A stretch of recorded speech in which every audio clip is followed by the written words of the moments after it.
Good morning student. आज हम दूसरा अध्याय जो है अध्ययन करेंगे जिसका नाम है पदार्थ, प्रकृति एवं व्यवहार के बारे में। तो सबसे पहले हम समझते हैं कि पदार्थ जो है वास्तव में होता क्या है। अपने आसपास आप लोगों ने बहुत सारी वस्तुएं आप लोगों ने देखा होगा, छोटी बड़ी, है ना। उसका आयतन, आकार, है ना, सभी जो है क्या होता है, अलग अलग होता है ना। तो वास्तव में मतलब पदार्थ क्या है ना। तो पदार्थ के बारे में हम ये कह सकते हैं कि जो पदार्थ जो होता है ना, वह जो है ना क्या करती है, स्थान घेरती है और जिसमें एक क्या होता है, द्रव्यमान होता है। क्या होता है? द्रव्यमान होता है। उन्हें ही हम क्या कहते हैं, पदार्थ जो है कहते हैं। ठीक है। तो वास्तव में है ना, शुद्ध पदार्थ जो है किसको कहेंगे?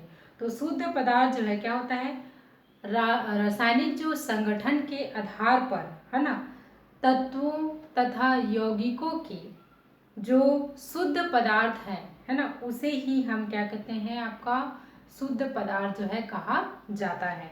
ठीक है। एक बार और रिपीट कर देती हूँ। रासायनिक संगठनों के आधार पर तत्व और यौगिक है ना को ही है ना शुद्ध पदार्थ जो है मतलब कहा जाता है। तो इस प्रकार से है ना शुद्ध पदार्थ जो मतलब उसे कहा जाता है। और जो पदार्थ जो होते हैं है ना, वास्तविक रूप में क्या होते हैं, ये वे वस्तुएं जो क्या करती हैं, आपका स्थान घेरती हैं और जिनका एक क्या होता है, द्रव्यमान होता है, उसे ही हम क्या कहते हैं, पदार्थ जो है कहा जाता है। और शुद्ध पदार्थ किसको कहेंगे? रासायनिक संगठन के आधार पर तत्व और यौगिक को ही शुद्ध पदार्थ जो है कहा जाता है। तो वास्तव में तत्व क्या है, सिंपल से हम इसको परिभाषित करते हैं कि तत्व जो है वे पदार्थ होते हैं जो एक ही प्रकार के परमाणुओं से मिलकर बना होता है, उसे हम क्या कहते हैं, तत्व जो है कहते हैं। जैसे यहाँ पर देखेंगे, ये आपका हाइड्रोजन परमाणु है, ये आपका हाइड्रोजन परमाणु है। याद रखिए, इस अवस्था में आपको जो दिखाई दे रही है क्या, आपका परमाणु होता है। तो हमारे पास ये दो हाइड्रोजन परमाणु है। तो ये हाइड्रोजन परमाणु जो है मिल करके है ना क्या बनाते हैं, एक अणु बनाते हैं। क्या बनाते हैं? अणु बनाते हैं। ठीक है। तो हाइड्रोजन का एक अणु का क्या होता है, निर्माण जो है होता है। तो यहाँ पर हम क्या कह सकते हैं कि तत्व जो है वे पदार्थ होते हैं जो एक ही प्रकार के परमाणुओं से मिलकर बना होता है। दूसरा एग्जाम्पल भी देख सकते हैं अपन, जैसे ऑक्सीजन है, ये आपका ऑक्सीजन परमाणु हुआ, यहाँ पर भी एक ऑक्सीजन परमाणु हुआ। ये दो ऑक्सीजन परमाणु जो है मिल करके है ना ऑक्सीजन का एक अणु का क्या करते हैं, आपका निर्माण जो है करते हैं। तो यहाँ पर परमाणु जो है कैसा है, दोनों समान है ना। तो इस प्रकार से तत्व क्या हुआ, एक ही प्रकार के परमाणु से जो मिलकर बना होता है उसको हम क्या कहते हैं, तत्व जो है कहा जाता है। ठीक है। दूसरा होता है आपका यौगिक। तो यौगिक किसको कहेंगे? दो या दो से है ना, दो या दो से अधिक पदार्थों से मिलकर बना होता है, लेकिन उनका अनुपात जो है क्या होता है, निश्चित होता है। उसे हम क्या कहते हैं, आपका यौगिक जो है कहते हैं। एक एग्जांपल ले लेते हैं यहाँ पर, जैसे जल ले लीजिए। क्या है? जल, H2O। यहाँ पर आप देखेंगे हाइड्रोजन का कितना अणु है, यहाँ पर एक अणु है। ठीक है। कितना है, इस प्रकार से हम इसको लिख सकते हैं।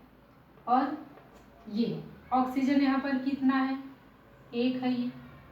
ठीक है। तो यहाँ पर देखिए हाइड्रोजन का दो परमाणु और ऑक्सीजन का एक परमाणु, ये दोनों मिलकर के क्या बनाते हैं, आपका एक यौगिक का निर्माण करते हैं। क्या करते हैं? यौगिक का निर्माण करते हैं। यानी ये दोनों मिलकर क्या किए, जल का निर्माण करते हैं। किसका निर्माण करते हैं? H2O यानी पानी या फिर जल का निर्माण जो है करते हैं।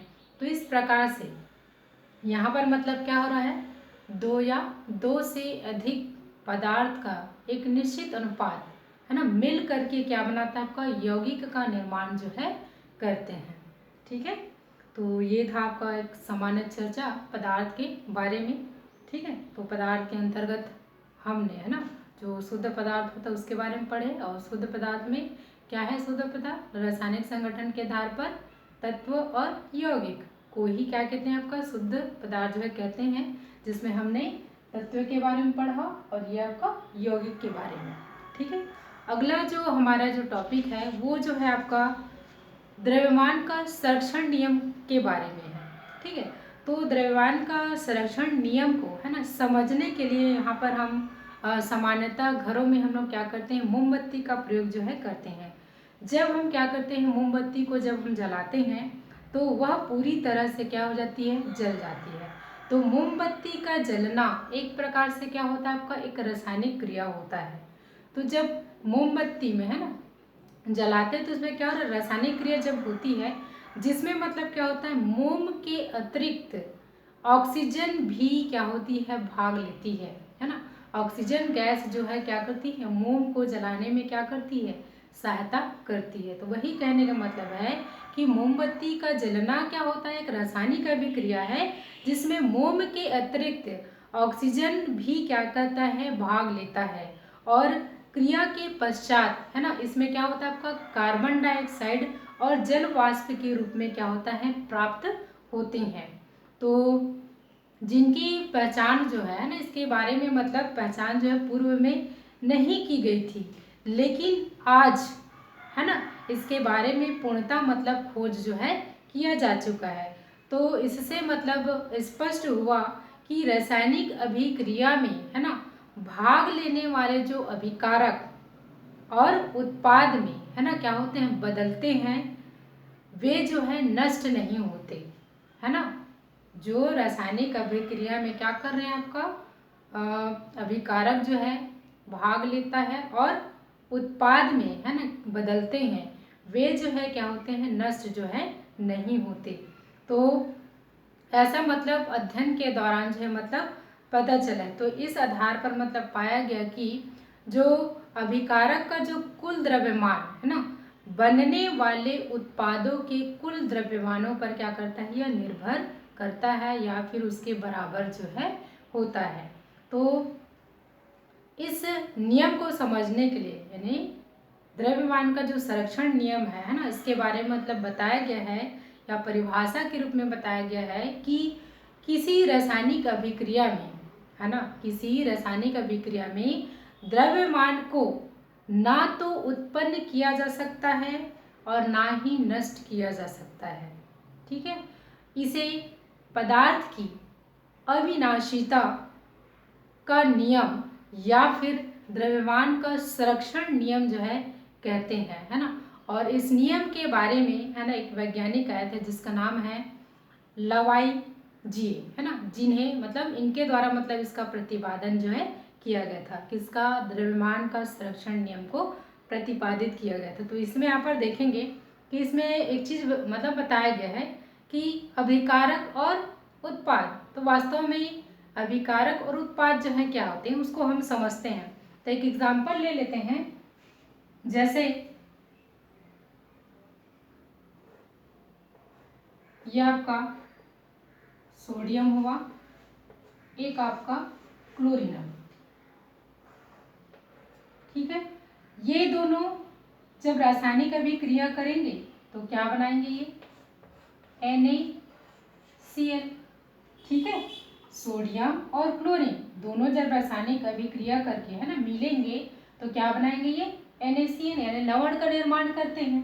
तो यहाँ पर आप देखेंगे कि इस तरफ यानी कि ये तीर का जो निशान है उसके इस तरफ जो दिख रहा है ना, ये जो होता है क्या, अभिकारक है ना, याद रखेंगे सभी इसको। यानी कि क्रिया में जो भाग लेते हैं है ना उसको हम क्या कहते हैं, अभिकारक कहते हैं। तो क्रिया में क्या भाग ले रहा है, सोडियम और क्लोरीन के अणु, तो ये क्या कहलाएंगे, अभिकारक। अब यहाँ पर देखेंगे एरो के बाद जो है आपका क्या बना, NaCl। ये जो है दोनों मिलकर जो बनता है उसको कहते हैं हम उत्पाद या फिर इसको क्रियाफल भी कहते हैं है ना। रासायनिक क्रिया के फलस्वरूप है ना जो प्राप्त होता है उसे हम क्या कहते हैं, उत्पाद कहते हैं। तो इस चीज़ से आपको क्लियर हो गया होगा। ठीक है, तो यहाँ पर क्या बताया गया है कि अभिकारों का कुल द्रव्यमान और जो क्रिया के है ना बनने के बाद में जो उत्पाद जो होता है उसका कुल द्रव्यमान के क्या होता है, ये बराबर होता है ना। तो इस आधार पर मतलब बताया गया कि किसी रासायनिक अभिक्रिया में द्रव्यमान ना तो उत्पन्न किया जा सकता है और ना ही नष्ट किया जा सकता है ना। और इसे मतलब पदार्थ की अविनाशीता का भी नियम कहते हैं, या फिर ऊर्जा द्रव्यमान का संरक्षण नियम भी कहा जाता है, जिसे लवाइजिए नामक वैज्ञानिक ने प्रतिपादित किया था।